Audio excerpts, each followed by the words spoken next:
me présente, Georges Gérard, je suis le président et très content de travailler avec une douzaine de personnes qui m'accompagnent, des gens de Témiscamingue, des gens dans les quatre coins du Témiscamingue, de Bellepère, Notre-Dame-du-Nord. Et on en est bien fiers. Et aujourd'hui, on a tenu notre AGA ici à Témiscamingue. On est bien contents, très bien accueillis. Mais pour compléter notre AGA, nous avons invité deux conférencières. Et je vais vous les présenter, mais ils vont se présenter l'un et l'autre. Ils se connaissent mieux que moi, je les connais. On connaît Mme Martine Godard parce que l'an passé, elle est venue nous donner une conférence sur la maltraitance lors de notre AGA à Notre-Dame-du-Nord. Et cette année, elle est accompagnée de Mme Julienne Pilon, qui fait partie de la table régionale des aînés, qui va venir nous parler de l'agisme. C'est un nouveau terme qu'on connaît de plus en plus, mais c'est quoi l'agisme? Alors, je laisse Mme Martine Godard présenter Mme Pilon et Mme Godard va finir avec la maltraitance, l'organisation au niveau régional. Je suis Martine Godard, je m'occupe du dossier de la maltraitance auprès des personnes aînées, mais dans la région de l'Abitibi-Témiscamingue. Alors, à ce titre-là, ça me fait plaisir de venir ici au Témiscamingue, de voir qu'il y a autant de personnes qui sont intéressées à ce sujet, qui est quand même assez d'actualité. Donc, je vais vous présenter ma collègue, qui est Juliane Pilon, de la table régionale des aînés de l'Abitibi-Témiscamingue. Juliane est une personne très impliquée dans son milieu, travaille à l'Association québécoise de la défense des retraités, à QDR. Elle est sur plein de comités et, entre autres, au niveau de la maltraitance, c'est un sujet qui est dans le plan d'action de la table régionale des aînés et Juliane est présente à ce titre-là. Donc, quand M. Girard m'a demandé si on pouvait venir faire une petite conférence sur la maltraitance, j'ai pensé que ce serait intéressant de parler de l'agisme. L'agisme, comme disait M. Girard, on connaît moins le terme, et c'est important dans la maltraitance qu'on en parle parce que ça sert, si on respecte nos aînés, on sait c'est important à ce titre-là, il y a moins de situations de maltraitance. Fait qu'on agit en promotion quand on parle d'agisme aussi. Donc, je vais laisser la place à Juliane qui va être la principale conférencière. Je vais me présenter bénévole diplômé. C'est à peu près ça. Depuis ma retraite, là, j'ai eu mon diplôme en bénévolat, j'en fais un peu partout, et surtout auprès des aînés. Un peu auprès des femmes, parce qu'il faut que je m'occupe de mes affaires, puis beaucoup auprès des aînés, parce qu'il faut encore que je m'occupe de mes affaires. Parce que maintenant, à la retraite, c'est mes affaires, ce qui concerne les aînés. Aujourd'hui, on m'a demandé de vous parler de l'agisme. Qu'est-ce que c'est que l'agisme? Juste par le mot, on sait que c'est âge. C'est quelque chose qui est relié à l'âge. Donc, l'agisme, c'est un... Je vais vous lire la définition officielle qu'on véhicule un peu partout, puis après ça, on va l'expliquer. L'agisme, c'est un processus par lequel des personnes sont stéréotypées ou discriminées en raison de leur âge et qui s'apparentent à celui du racisme et du sexisme. Dans le sens, sont stéréotypés, c'est dans le sens que vous êtes une personne âgée, vous avez des caractéristiques, vous êtes plus lente, vous manquez de mémoire, vous êtes sourde, vous ne voyez pas clair, vous ne savez pas conduire. Tout ça, c'est des stéréotypes qu'on vous colle dessus à cause de votre âge. On dit les personnes âgées, là, sont toutes de même. Et discriminer dans le sens qu'on ne vous laissera pas faire certaines choses à cause de votre âge. Comme par exemple, à 60 ans, là, prenez votre retraite, là, vous n'êtes plus bon. Ce genre de choses-là. Et on dit que ça s'apparente au racisme parce que le racisme, vous êtes étiqueté selon votre race. Ou le sexisme, vous êtes étiqueté selon que vous êtes un homme ou une femme. On dit, vous devez faire telle affaire, vous devez faire telle affaire. Et avec le temps, selon une étude, on a découvert que l'agisme, c'était la forme de discrimination la plus tolérée. On ne répond pas à l'agisme. Dans le sens que 51% des gens qui ont, dans cette étude-là, qui ont déclaré qu'il y avait eu des attitudes agistes envers eux autres. Ils ont déclaré, oh, j'ai rien fait. Mais non, c'est pas si grave que ça. Et tandis que pour le sexisme, c'est seulement 20 des gens qui réagissent pas. Et dans le cas du racisme, c'est 14 seulement des gens. Tandis que à peu près la moitié des personnes aînées qui sont victimes d'agisme, ils font rien. Ils disent rien. Pour quelle raison qu'on dit rien? En fait, c'est certaines attitudes qu'on voit dans le sens que il y a peut-être un certain fond de vérité. Quand on parle d'un préjugé, d'un stéréotype, il y a souvent un petit fond de vérité. C'est vrai que des personnes aînées entendent moins bien. Puis beaucoup de personnes aînées entendent moins bien. Mais c'est pas tout le monde. Pourquoi, quand vous entrez à quelque part, on vous parle fort? Il y a aussi le fait que c'est pas toujours grave. Il y a des formes d'agisme qui sont graves. Si on vous dit, tu prends ta retraite, tu t'en vas chez vous, c'est grave. Mais si on vous dit, hey, ma petite madame, comment vous filer un matin? Pas grave. Mais ma petite madame, là, on vous réduit à une petite madame. On ne dira pas ma petite madame à quelqu'un qui a 40 ans. Mais à quelqu'un qui en a 70, oui. Alors, mais c'est pas grave, on ne protestera pas contre ça. Alors, les manifestations d'agisme sont plus ou moins graves, plus ou moins fréquentes, et des fois, on ne le dit pas parce qu'on ne veut pas se sentir visé.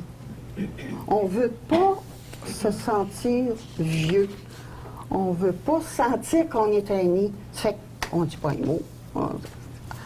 Souvent, c'est ça. Souvent, les vieux sont les autres, pas nous autres.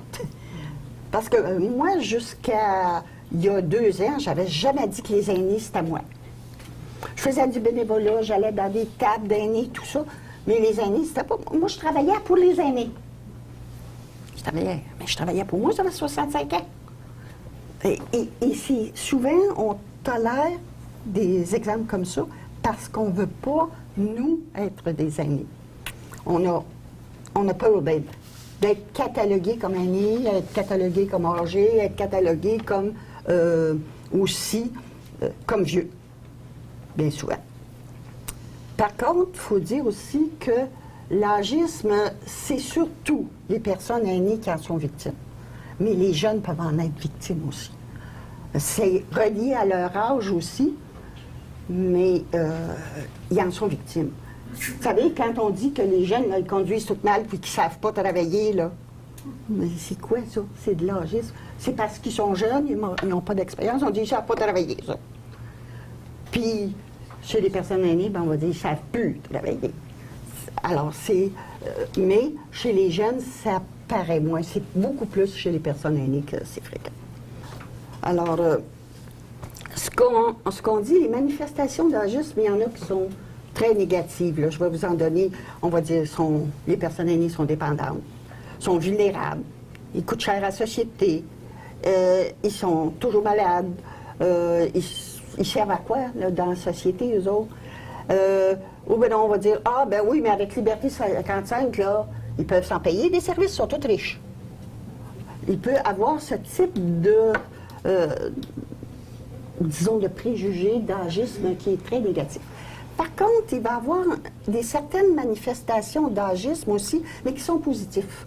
Dans le sens que, on va dire, ah, les personnes âgées sont toutes sages, ils ont une expérience de vie, tout ça.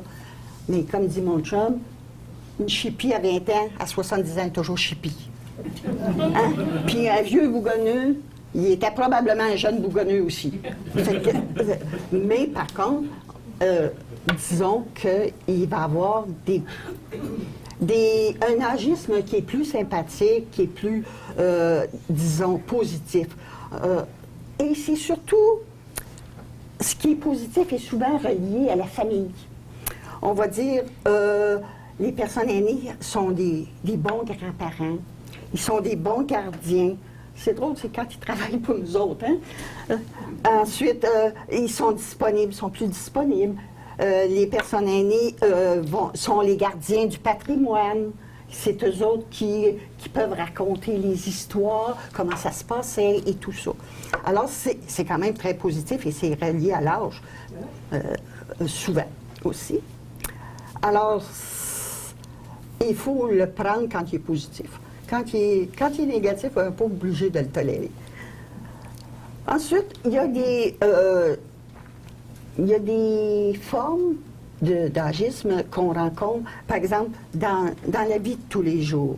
Par exemple, on va dire les personnes aînées sont pas belles parce qu'ils ont des rides, ils ont des chaînes plus molles, tout ça. Et ça, c'est dans notre vie de tous les jours. On va dire aussi, dans la vie de tous les jours, je vous ai mentionné tantôt, les habitudes de conduite automobile. On va dire, les vieux, là, ne savent plus conduire. C'est un vrai danger public, là. Et même, même le gouvernement force maintenant les personnes aînées à passer des tests à 70 ans, par exemple, il y a un test médical qui va être obligatoire pour tous les aînés pour conduire un véhicule. Et après ça, périodiquement, il va y avoir des tests. Et plus la personne vieillit, plus les tests vont être rapprochés, là. Et au début, 70, c'est aux 5 ans, mais dans 80, c'est aux 2 ans. Alors, c'est dans la vie de tous les jours, on dit, les personnes aînées conduisent moins bien et ça donne lieu à des choses comme celle-là. C'est sûr qu'il y a un fond de sécurité. On ne peut pas se défendre trop parce que c'est vrai que quand on vieillit, nos aptitudes pour conduire sont peut-être moins bonnes. Ça ne veut pas dire que c'est tout le monde qui est pareil, là. Donc, on a toutes les personnes aînées, 70 ans, qui passent toutes les tests. Alors, et c'est là que ça devient de l'agisme, quand on le donne à tout le monde, et non pas à ceux qui en ont besoin. Ensuite, je vous donnais aussi l'exemple de parler fort quand il y a des personnes aînées. Parce qu'on suppose que les personnes aînées entendent moins bien. Aussi, on écrit plus gros, en supposant que les personnes aînées voient moins bien. C'est possible. Il y a des lunettes correctrices, là, on porte toutes des lunettes. Fait qu'on lit la même grosseur de caractère qu'à peu près tout le monde, même s'il est petit. Et il y a d'autres formes d'agisme, là. Ça, c'est dans notre vie quotidienne qu'on rencontre. Il y en a d'autres qu'on va rencontrer qui s'appliquent peut-être moins à vous parce que vous avez l'air à la retraite pas mal, mais qui s'appliquent beaucoup dans le domaine du travail. Dans le sens que, par exemple, les personnes aînées, on les oblige à prendre une retraite plus vite, on dit qu'ils sont moins fiables, ils sont souvent malades. Mais c'est pas toutes les personnes aînées là, qui sont malades, là. Il y en a des personnes aînées là, qui sont rendues à 80 ans et sont en excellente santé. Alors, dire que toutes les personnes aînées quittent ton travail parce que tu risques d'être absente, bien là, c'est...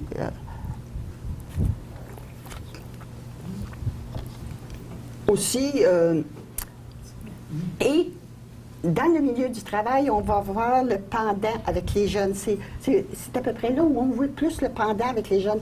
Parce que les aînés ont dit, bien là, ils sont plus capables, ils vont travailler 3 jours semaine, ils vont être absents pour maladie, puis tout ça.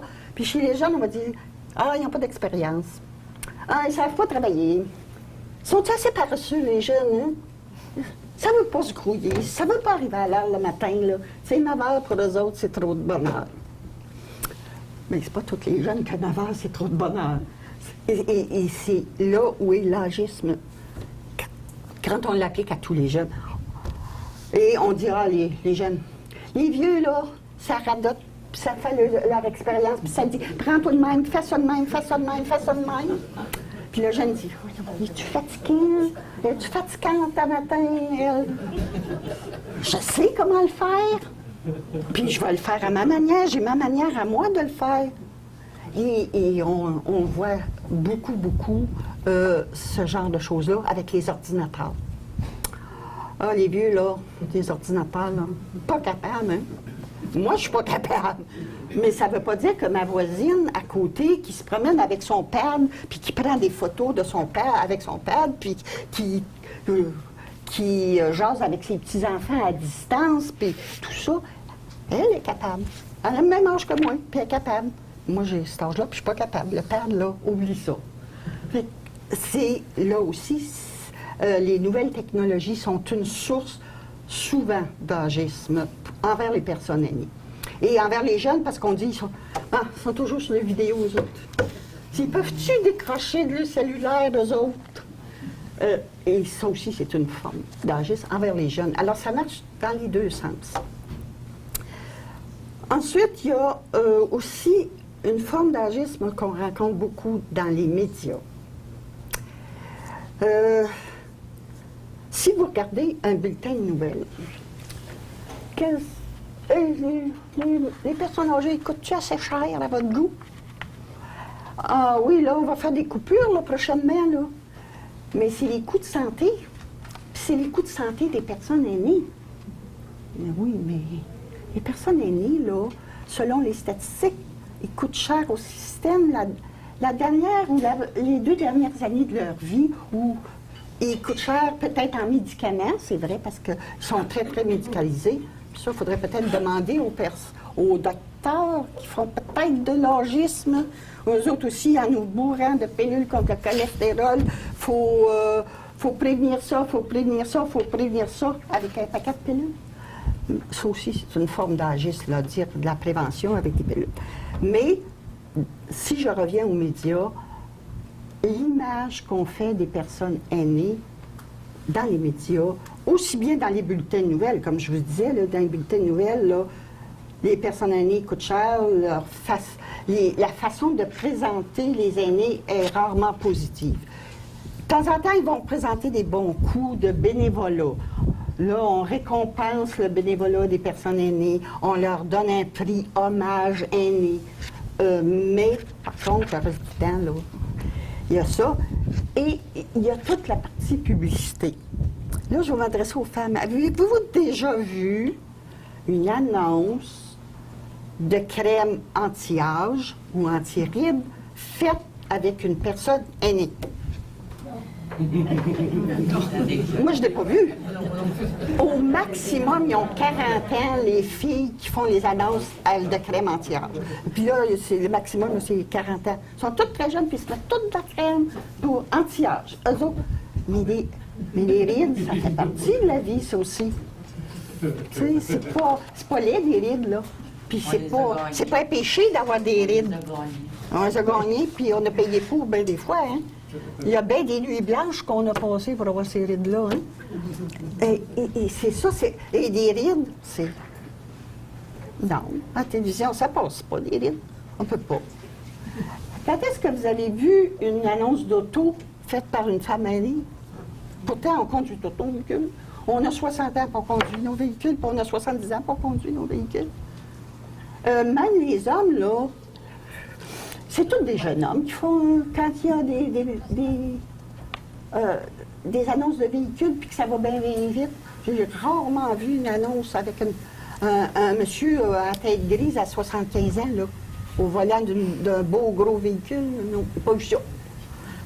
Et l'image qu'on donne des personnes aînées, c'est de l'agisme pur.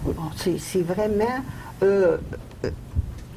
vraiment, on ne donne pas une belle image du vieillissement, puis on ne donne pas non plus une belle image de la personne aînée. Sauf pour le bénévolat. Quand il s'agit du bénévolat, et là, l'image est belle, là, l'image est bien correcte, mais pour le reste, là, pour la consommation, là, à part consommer des assurances, on consomme quoi comme personne aînée? Mais là, une assurance, là, pour pas être une charge pour vos enfants. Celle-là, là, je suis pas capable, moi. Elle passe pas. Parce qu'ils disent, on va laisser une charge à nos enfants, on va laisser des dettes à nos enfants. Mais non, je ne laisserai pas de dettes nécessairement à mes enfants, là. Et c'est une image pour nous porter à la consommation, mais de façon très, très négative. Il y a un autre aspect de l'agisme que je voudrais aborder, qui est peut-être un peu plus délicat à aborder, c'est l'agisme en institution. Des fois, il faut faire attention. Je vais vous donner un exemple qui est à peu près disparu des centres hospitaliers. C'était le fameux « ma petite madame ». Ça l'a à peu près disparu. C'est parce que les femmes ont dit hey, « ça va faire, la petite madame, à matin ». Et ça, c'était en institution. C'était dans les hôpitaux.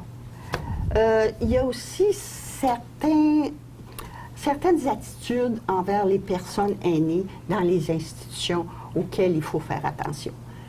Et c'est, par exemple, dire que telle personne, es-tu assez fatigante?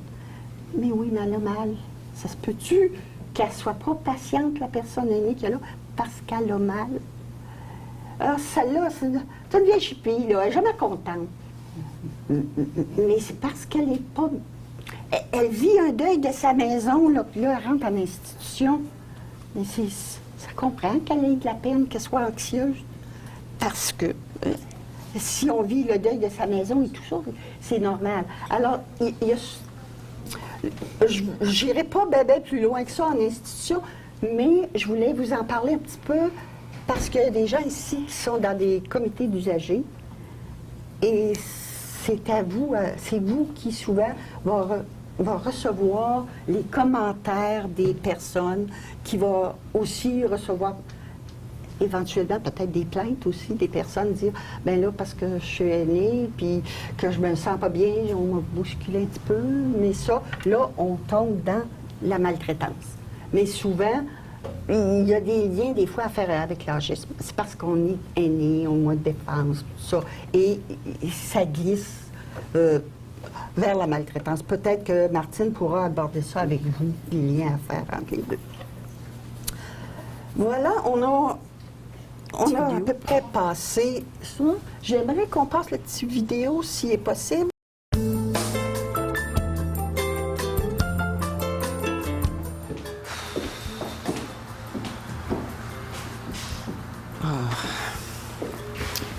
J'espère que ça va pas être long, mais il faut que je retourne au bureau.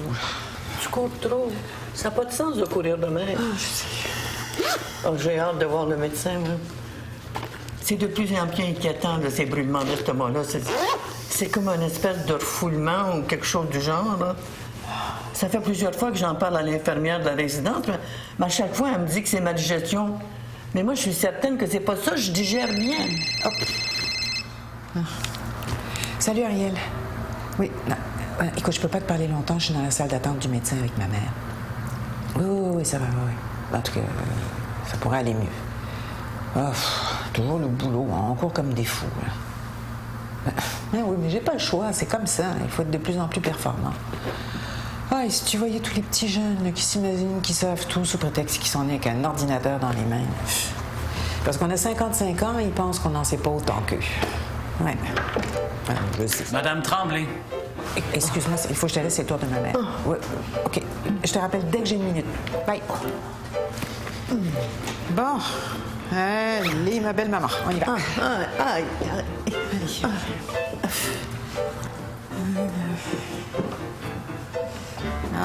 Voilà. Alors, qu'est-ce qui se passe, Madame Tremblay? Mais je sais pas, elle dit qu'elle a mal à l'estomac. C'est quoi le problème, Madame Tremblay? Ben, après avoir mangé, là. Ah oui, c'est la digestion. Non, je digère très bien. C'est que... Qu'est-ce que vous faites de vos journées? Ben. Est-ce que vous êtes nerveuse? Parce que quand on est nerveux, on a mal partout. Non, je suis pas nerveuse, c'est que... Mais laisse parler le médecin, maman. Il faudrait pouvoir vous calmer un peu. Et puis, il faut sortir aussi. Regarder la télé toute la journée, c'est pas très bon. Alors écoutez, on va lui prescrire quelque chose pour les nerfs. D'accord. Merci.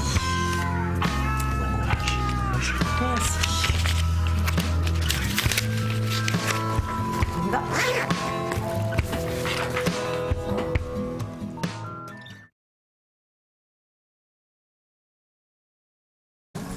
Alors, je vais vous demander d'identifier des situations d'agisme dans ça. Oui, madame? C'est quand elle pas la vieille madame. C'est ça. Qu'est-ce qu'elle a, elle? Ouais, au tout début, là, quand elle dit j'ai mal à l'estomac, puis il n'y a personne qui l'écoute, elle dit il n'y a personne qui m'écoute. Ben oui, oui. Si elle avait 40 ans, il l'écouterait. Quand elle dit qu'elle a mal à l'estomac, puis il l'enverrait passer des rayons X et tout, et tout, et tout. Elle ne veut pas mal faire, elle ne veut pas maltraiter sa mère. C'est juste que là, elle est tannée d'attendre. Il y a quelqu'un qui l'attend au bureau, puis là, pousse maman, là, vas-y, là, dépêche-toi. Mais elle s'en aperçoit même pas, là. D'autres choses? Laisse parler le médecin. Oui, ça aussi, laisse parler le médecin, c'est vraiment le professionnel qui décide de tout, puis qui dit tout, puis qui connaît tout. Puis il faut que tu l'écoutes, il faut que tu prennes ses pilules. Maintenant qu'on a identifié, vous les avez pas mal tout identifiés, qu'est-ce qu'on peut faire avec ça? C'est bien beau, là, on dit, ben là, le médecin me parle fort, ma fille me pousse parce qu'elle est impatiente, j'ai mal à l'estomac, mais personne ne m'écoute. Qu'est-ce qu'on peut faire avec ça? On endure tout ça? Est-ce que le monde a patience comme avant? Oui. Parce qu'avant, on les gardait chez nous. Oui. Madame dit qu'avant, les personnes restaient à domicile, donc avec leurs enfants, la vie était beaucoup moins vite, alors on était moins impatients, c'est vrai. Avec moi, M. Jacques Girard, bonjour. Bonjour, vous. Il fait très beau, mais par contre, vous avez amené des belles invités à l'intérieur pour une raison bien simple, parce que vous êtes président du comité des usagers du centre de santé des services sociaux du Témiscamingue. Bon. Donc, vous êtes ici aux résidences aujourd'hui. Est-ce que c'est une tournée régionale? C'est un grand jour pour nous, c'est notre AGA. Et cette année, on a décidé de la faire à Témiscamingue, au pavillon Témiscamingue-Kipawa. Et on l'a eu ce matin à 11h. On a dîné chez Temrose. Et là, on a invité deux personnes de l'agence. Une personne de l'agence, qui est Mme Martine Godard, qui s'occupe de la maltraitance au niveau régional. Et elle est accompagnée de Mme Floriane Pilon, qui s'occupe du comité des aînés au niveau régional. Et elle vient justement nous parler de l'AGIS, qui est un nouveau terme, un nouveau nom qu'on rencontre maintenant. Puis c'est quoi de l'AGIS? Alors, vous allez le voir dans la vidéo que vous allez voir. L'AGIS, c'est autant pour les personnes âgées que pour les enfants. C'est un peu une discrimination et on avait le goût de rejoindre la population témiscamienne.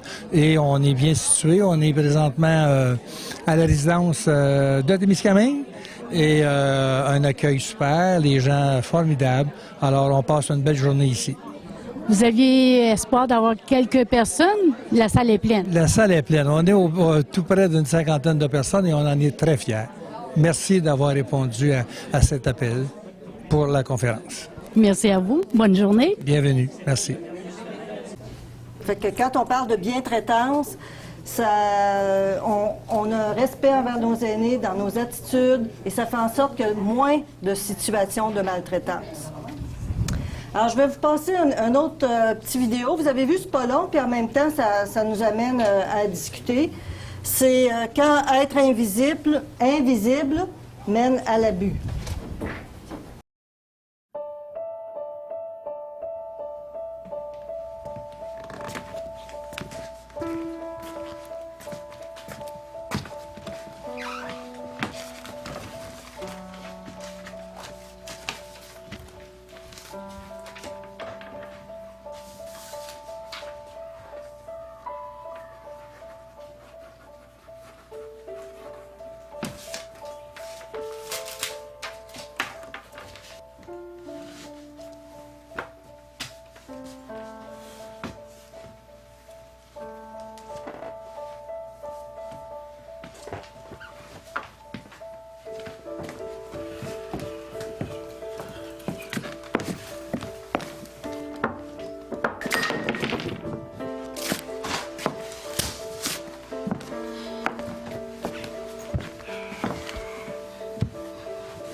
Est-ce que vous avez vu des situations de maltraitance ici? Je comprends. On fait comme c'était.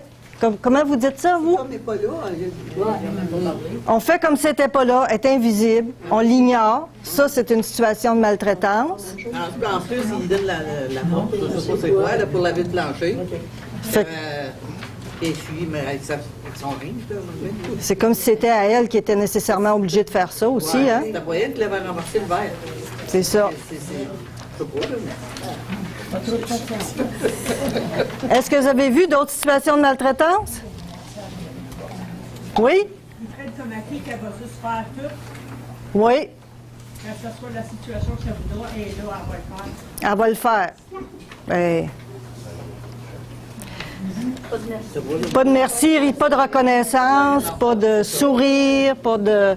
D'abord qu'elle a son chèque, elle part avec. Ça, hein, un chèque, qu'est-ce que c'est une situation de maltraitance, ce chèque? oui. Un abus. Un abus, ça. C'est un abus. Mais écoutez, ici, je vous dirais qu'il faut faire attention parce que ça semble être un abus. On a un indice. Mais c'est peut-être pas une situation d'abus, c'est peut-être son loyer qu'elle paye. C'est peut-être d'autres choses. On a un indice, là. Il faut aller un petit peu plus loin dans l'accumulation des preuves. Ben, nous autres, on l'a vu dans l'ensemble, on a beaucoup d'autres indices. Mais encore là, il faut toujours, dans des situations de maltraitance, il ne faut pas sauter aux conclusions tout de suite, parce qu'on a différentes façons de voir ça. Il n'a pas demandé si c'était son... Il a pris le chèque et il s'est en allé. Ouais, mais, La fille, ouais. ouais, mais elle y a quand même, elle y a donné son chèque, là. Tu sais, on a un indice, je vous dis pas que c'est pas ça, mais il ne faut pas sauter aux conclusions. Souvent, dans les situations de maltraitance, c'est un peu ça. Il faut être aux aguets, il faut être...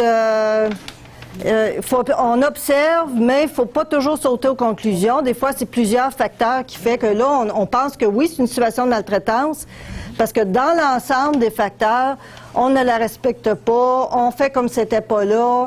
Tu sais, quand elle renverse sa tasse et tout ça. Donc là, on peut penser qu'il y a une situation de maltraitance.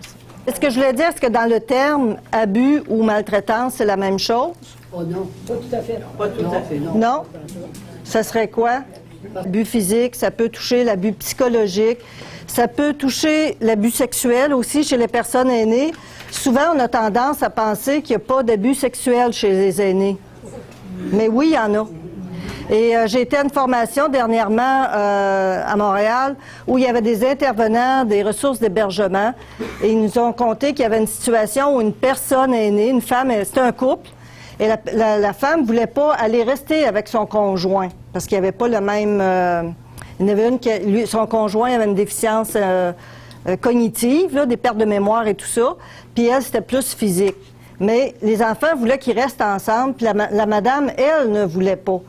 Fait que personne n'a cru que cette dame-là avait un abus sexuel et pourtant elle l'a dit au médecin, elle l'a dit à la travailleuse sociale, elle dit « Moi, je ne veux pas rester avec mon conjoint parce que sexuellement, il y a des abus. » Mais tout le monde, les intervenants qui ont été auprès d'elle, qui l'ont entendu, mais personne ne l'a écouté. Ils les ont mis dans la même chambre et à un moment donné, elle a appelé à l'aide parce que son conjoint, son mari, est en train de l'étouffer pour avoir une relation sexuelle.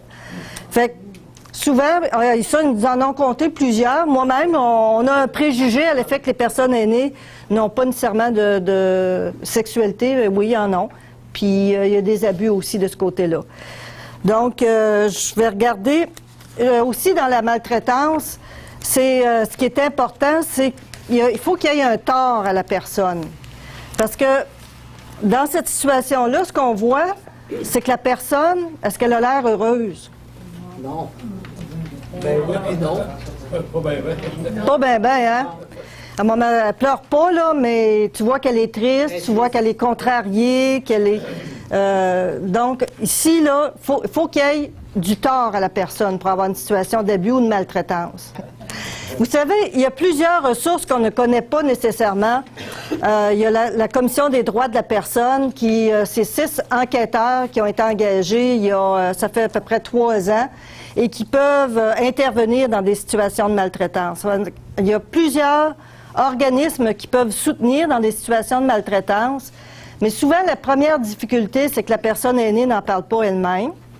Pourquoi? Parce que c'est une situation de maltraitance, on est en relation de confiance avec quelqu'un ou avec un établissement.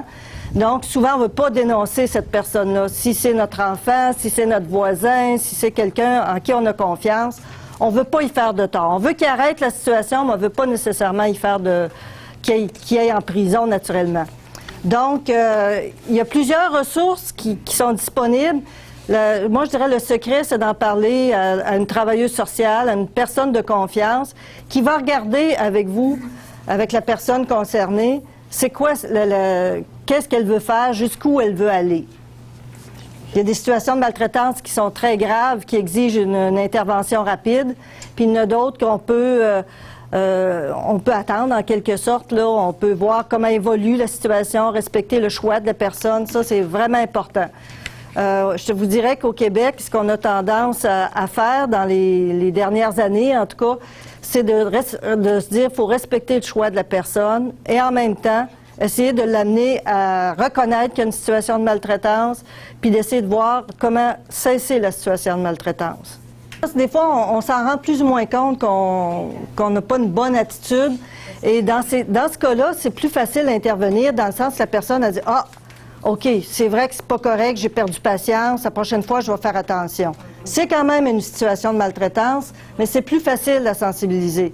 Tandis qu'une personne qui le fait volontairement, puis qui veut pas arrêter, ben là, faut agir, peut-être qu'une plainte au niveau de l'ordre des pharmaciens, par exemple, pour être bienvenue aussi. Fait que donc, oui, vous avez raison, on a aussi... C'est l'affaire de tout le monde, hein? C'est pas juste les intervenants puis les acteurs, là. Tantôt, je vous disais, pour faire un peu au niveau des indices, par exemple, quelqu'un qui est poussé, puis qui va à l'urgence, mettons, et elle a une hanche cassée, fracturée. Est-ce que c'est une situation de maltraitance?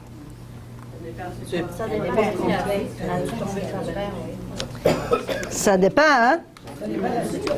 Ça dépend de la situation. Ça peut être quelqu'un qui l'a poussé, qui l'a bousculé, puis qui est tombé. C'est un indice, ça.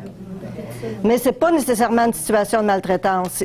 Sauf que souvent les infirmières ou les médecins, ils vont être plus vigilants.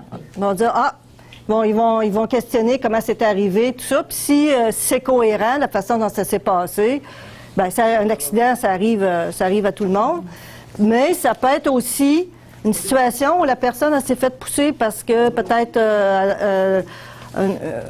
une personne maltraitante a voulu la bousculer, etc. Ne voulait pas nécessairement y faire de mal, mais bon, intentionnellement ou pas, mais une situation de maltraitance. Fait que pour ça, je disais tantôt, des fois, si vous avez connaissance d'indices, ça ne veut pas dire que c'est nécessairement une situation de maltraitance, mais il faut être aux aguets. Si on a deux situations qu'on n'est pas certain, c'est important à ce moment-là d'en parler aux personnes concernées. Les abus financiers, comme on a vu tantôt, ça peut très bien être la personne là, qui se sent forcée de donner de l'argent, se sent obligée. Fait que ça peut être un petit-fils, un enfant ou quoi que ce soit. À toutes les fois qu'arrive le chèque, tout à coup, il vient te voir, puis bon, ben là, tu te sens obligé de donner un montant d'argent. Mais c'est correct aussi que qu'une personne aînée donne de l'argent à ses enfants ou à ses petits-enfants, si elle a toujours fait, puis que ça vient de elle, que c'est un cadeau qu'elle y fait, puis tout ça, c'est pas nécessairement une situation de maltraitance. C'est plus si elle se sent obligée ou que la personne qui réclame de l'argent le fait comme si tu le fais pas, je viendrai plus te voir. Si tu le fais pas, je vais te faire placer. Si tu sais, elle le menace et tout ça. Ou encore, si la personne, elle est plus ou moins capable des fois, de la gestion de l'argent, on donne, prends tel montant pour aller faire mon épicerie, mais pour aller faire l'épicerie, ça coûte 200$, alors que ça en coûtait 20$. me semble qu'il y a une grosse différence. Fait qu'il y a quand même des situations d'abus financiers aussi qui sont assez fréquentes. Il y a les droits aussi, la violation des droits qui sont des situations de maltraitance. Par exemple, j'ai vu dans une résidence privée de personnes âgées, attendez un petit peu, il faut que je me souvienne, là, c'était dans un temps où ils devaient aller voter, puis là, le propriétaire de la résidence, il les amenait à voter pour un parti ou pour un autre. Fait que ça, faut respecter les droits des résidents à aller voter pour le parti de leur choix, finalement. Pardon?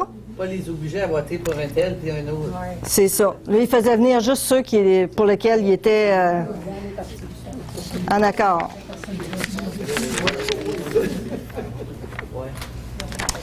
Et on a parlé de la maltraitance institutionnelle. Ben, l'exemple de Madame, je sais plus ce qu'elle est, là, mais en tout cas, ici, là, oui. Ça, c'est un exemple, je n'ai pas besoin de vous en dire plus, c'est vraiment un exemple au niveau institutionnel de maltraitance. C'est sûr qu'il y en a encore des situations de maltraitance en résidence privée, en maison d'hébergement, mais de plus en plus, il y a eu au cours des dernières années, plus une orientation pour avoir une approche milieu de vie, bien traiter les personnes aînées, etc. Mais il faut toujours être vigilant. C'est ça, malheureusement, ça existe toujours. Et souvent, une situation de maltraitance, ça ne vient pas tout seul. Un abus financier, par exemple, ça peut être suivi, ça peut être accompagné en quelque sorte d'un abus psychologique parce qu'on va menacer la personne, on va la faire sentir honteuse, on va lui faire peur, etc. Fait que très souvent, il y a plus qu'un type de maltraitance. Une personne qui est responsable, une répondante en maltraitance, c'est Monica Touzin. Alors, Monica, c'est récent, là, depuis peut-être un mois, par exemple, mais de toute façon, c'est elle, s'il y a une situation de maltraitance, qui est responsable, s'il y avait des difficultés particulièrement, de voir au suivi. Et à Ville-Marie aussi, il y a une table intersectorielle en maltraitance où il y a un policier, il y a une intervenante, il y a le centre d'aide aux victimes d'actes criminels, une institution financière, etc. Donc, eux autres, ils ont signé, c'est confidentiel, mais ils travaillent ensemble pour prévenir ou même intervenir au niveau d'une situation de maltraitance. On me disait, par exemple, qu'on avait eu connaissance, justement, c'est un enfant ou un petit enfant là, qui faisait vivre une situation de maltraitance à sa grand-mère. Toutes les fois, elle venait au début du mois, etc.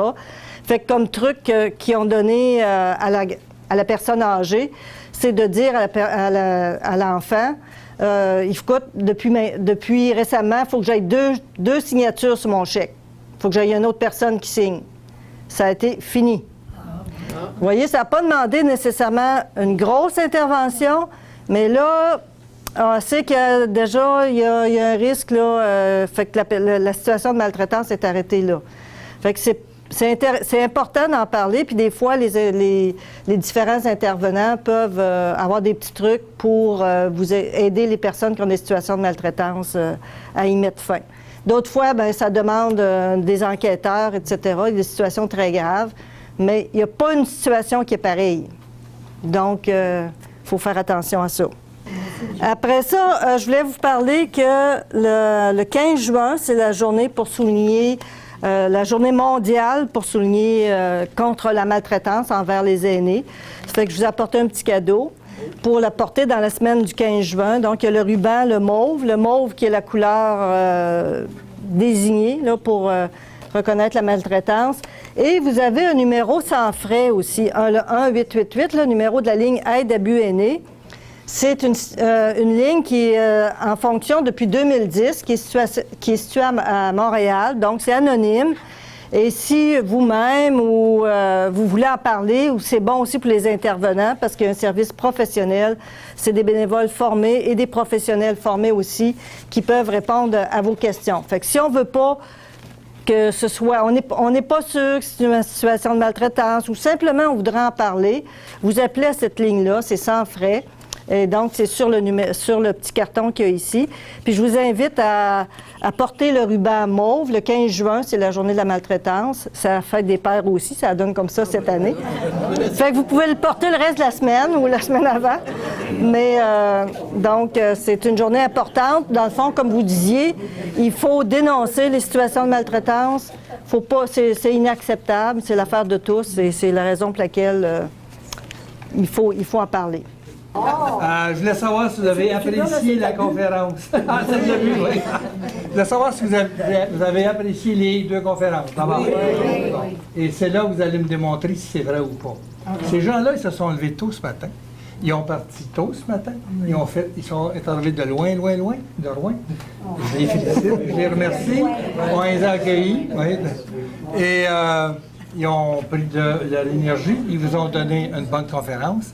La meilleure façon, c'est de leur remettre cette énergie-là, c'est de se lever debout et de les applaudir. Là, ils vont partir énergisés. Merci. Mon Seigneur.